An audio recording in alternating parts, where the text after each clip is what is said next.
bocadinho de desordem. Muito obrigada, Sr. Presidente. Queria começar por cumprimentar o Sr. Ministro e os Srs. Secretários de Estado nesta audiência que decorre em moldes pouco usuais, dada a situação que vivemos.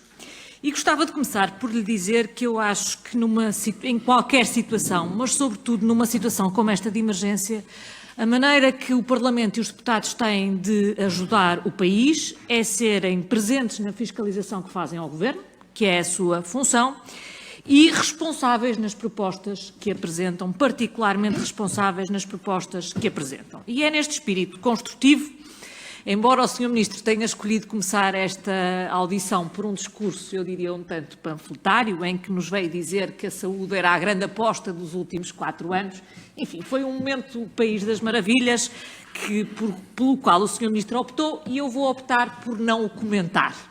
E passo às questões que tenho a fazê-lo, neste espírito construtivo, porque realmente, Sr. Ministro, eu diria, falou aqui, e eu estou de acordo consigo nessa matéria, que nós temos aqui 2 momentos.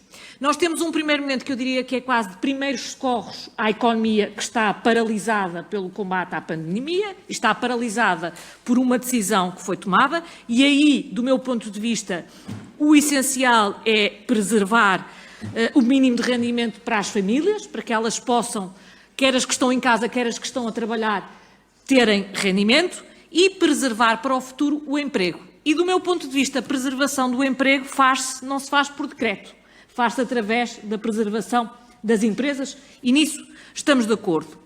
Em segundo lugar, entraremos na segunda fase, que é depois de passada esta primeira fase de preparar o remédio, eu diria, para a recuperação económica e, de facto, esta crise não terá precedentes, ou terá alguns precedentes, mas são, felizmente, longínquos no tempo e vai ser preciso, de certeza, muita coisa. O que eu começava por perguntar o Sr. Ministro disse que temos que estar atentos à maneira como as medidas que o Governo anunciou estão a ser implementadas. O que eu lhe perguntava é se me consegue dizer quanto dinheiro efetivamente já chegou às empresas.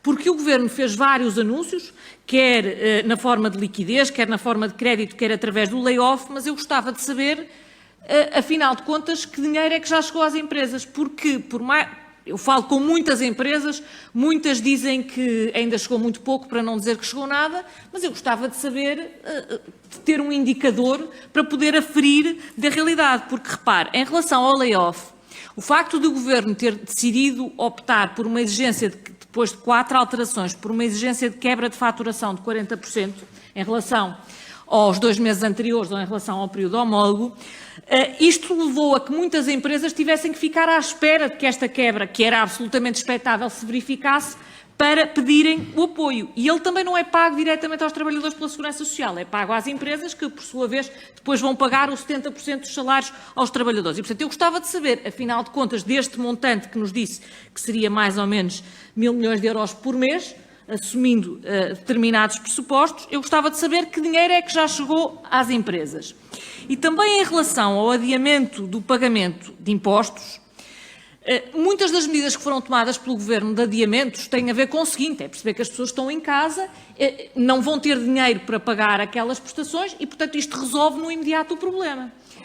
Quando retomamos gradualmente a economia, nós vamos ter aqui um problema de endividamento, quer em relação às prestações de impostos, quer em muitos casos em relação às prestações de renda, à água, luz e telecomunicações. O adiamento não resolve o problema. Eu gostava de saber se o Governo tem alguma solução para este problema que vai ser dos pagamentos que ficam acumulados, porque não se vê que nos próximos 3 ou 4 meses haja alguma solução miraculosa. E depois, gostava de saber, impostos, em relação ao pagamento especial por conta, ao pagamento por conta e ao pagamento adicional por conta, que são respeitantes a um IRC de 2020, e sejamos realistas, provavelmente a esmagadora maioria das empresas não vão pagar IRC em 2020, eu gostava de saber se o Governo está a prever, para além, eliminar estes pagamentos, ao invés de simplesmente os estar a adiar. Em relação às retenções na fonte de IRS, elas revelaram no ano passado um excesso de 3.000 milhões de euros são adiantamentos, são pagamentos adiantados. Eu sei que as tabelas de retenção na fonte já no princípio deste ano foram alteradas. O que eu gostava de saber é se ponderam alterá-las outra vez para elas corresponderem o mais possível a isto. E por último, maio é o mês de pagamento, pelo menos, da primeira prestação do IMI. Na semana passada foi chumbada aqui no Parlamento uma proposta do CDS que previa que pelo menos as câmaras pudessem isentar parcialmente alguns dos contribuintes do pagamento deste IMI. Há senhorios que não estão a receber a renda e que vão ter que pagar IMI sobre o seu imóvel. Eu pergunto se não é possível, pelo menos, ponderar que as câmaras possam fazer isto.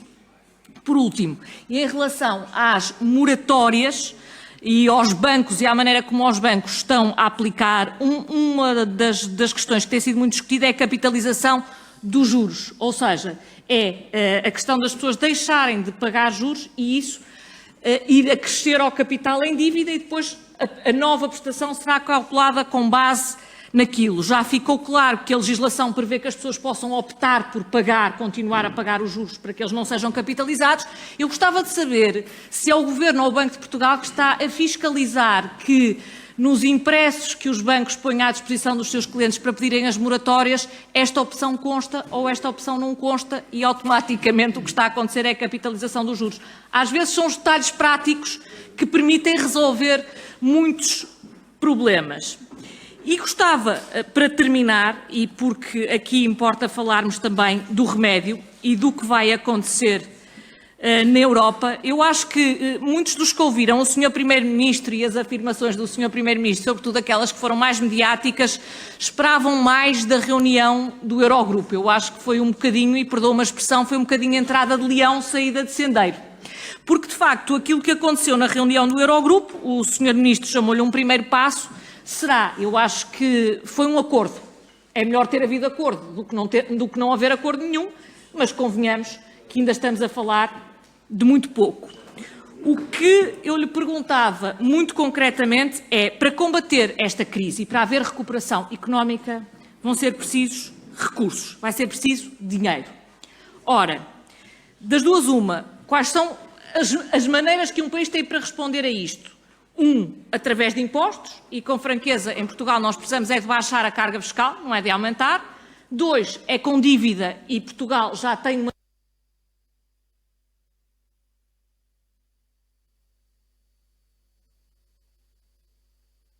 É mesmo o problema de que um país não se pode endividar sem limites. E a terceira é a política monetária, que terá que ser necessariamente comum, porque a moeda é comum. O que eu pergunto é o fundo de recuperação que foi anunciado para a economia e esses tais números de 12 zeros vão ser financiados com recurso a quê? Essa é que é a pergunta que é preciso responder. Muito obrigado, Sra. Deputada. Poderia ter feito essa pergunta há 3 minutos atrás e estaria ainda contida no seu tempo.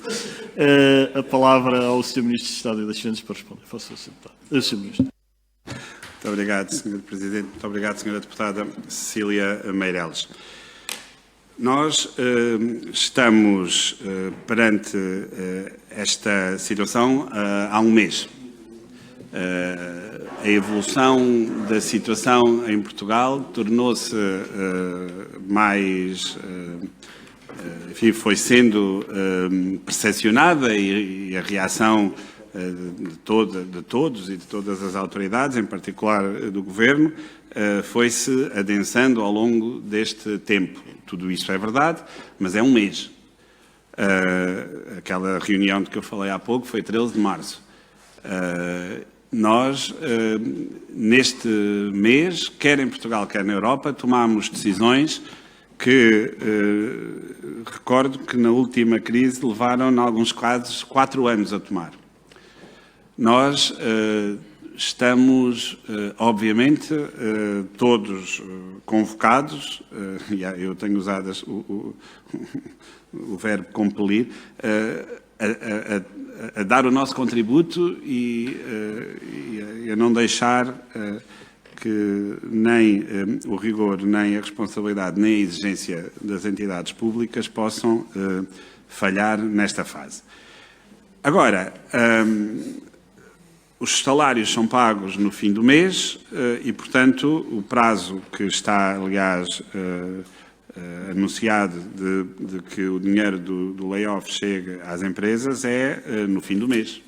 E, portanto, o grande mecanismo de março para abril de dinheiro que deve chegar às empresas para fazer face aos pagamentos salariais tem esse horizonte temporal.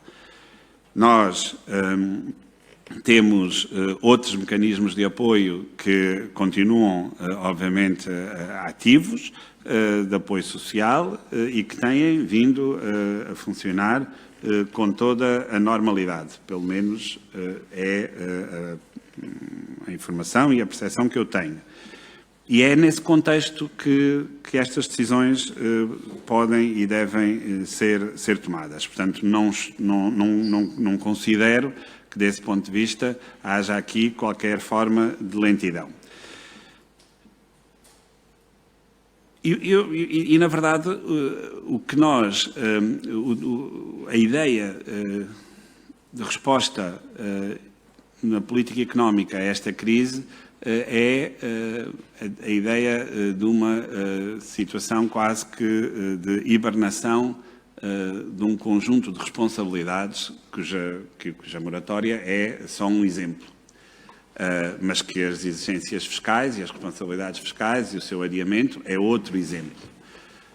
O pagamento por conta foi adiado para o terceiro trimestre. Mais de metade desse pagamento por conta são grandes empresas, cujo impacto desta crise é menor, dados os setores onde essas empresas estão. Nós estamos a tomar decisões para o período de confinamento. Não tenhamos a menor dúvida sobre isso. Porque se o período de confinamento demorar muito mais tempo do que aquele que todos neste momento antecipamos, provavelmente estas decisões terão que ser outras. Porque o que eu aqui tenho dito, que é o enormíssimo esforço que está aqui de repartição de todos estes, na verdade, de todos estes apoios por empresas, por trabalhadores e o esforço que é exigido a todos os setores, tem que ser avaliado ao longo deste processo. E, portanto, aquilo que nós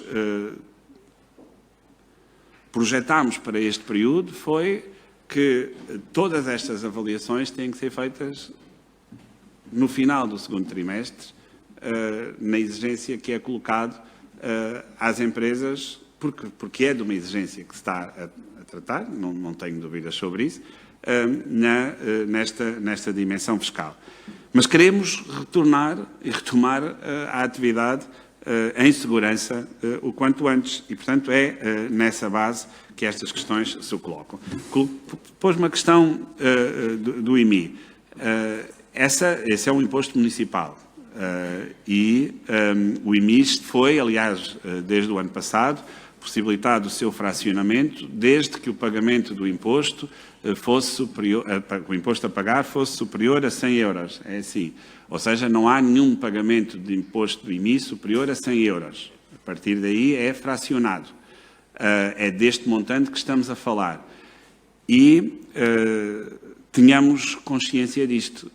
A liquidez do Estado tem que ser mantida e garantida ao longo de todo este trajeto, porque senão temos algumas encruzilhadas que já vivemos antes e que não estamos, obviamente, na disposição de viver de novo. O pagamento especial por conta já não é obrigatório para quem tenha as obrigações declarativas cumpridas e, portanto, todas as empresas. Aliás, o ano passado, e falámos sobre isto aqui ao longo dos anteriores debates parlamentares, a redução da receita por pagamento especial por conta foi muitíssimo superior àquela que antecipávamos, o que significa que as empresas aderiram a estas novas formas de cumprimento das suas responsabilidades fiscais que não passam pelo pagamento especial por conta. Finalmente, há aqui uma transferência de liquidez, por exemplo, no IVA, aliás, no mês de março, em que deveria ser feito o pagamento, a devolução do IVA trimestral, que são principalmente pequenas e médias empresas, essa tesouraria vai ficar com as empresas até que seja depois feito o acerto a partir do final do segundo trimestre. Ou seja, há aqui um grande apoio às empresas, na verdade, sob a forma deste desfazamento de obrigações fiscais. Sobre a banca, volto a dizer, é evidente, o Banco de Portugal, as sociedades de garantia mútua, a Sociedade Portuguesa de Garantia Mútua, devem avaliar a distribuição do crédito garantido, há critérios de diversificação, há limites impostos ao crédito dado a cada empresa, precisamente para haver diversificação. Não há novo crédito para empresas inviáveis e descapitalizadas, não há novo crédito para quem não mantenha o emprego, creio que permanente. Ou seja, há um conjunto de critérios muito claros que, se cumpridos, permitem que este apoio chegue a mais empresas e, em particular, às empresas para quem ele foi desenhado. Muito obrigado.